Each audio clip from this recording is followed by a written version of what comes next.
it's Kiki Strickland from girlfriendstravel.org. Anyone flying Spirit?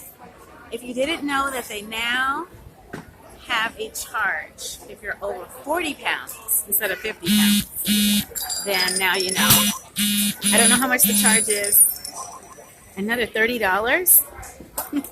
It says $30 more if you're between 41 and 50 pounds. That's crazy. It's already $40 to check a bag if you do it at the airport or after you have purchased your ticket. It's $30 if you do it when you purchase your ticket. So go ahead and do it then if you know you have a checked bag.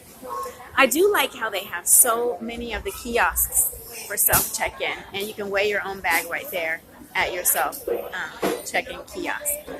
So mine is 40 pounds.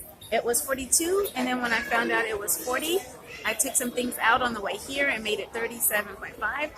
Now going back, it's exactly 40 pounds, so I won't have to pay anything additional.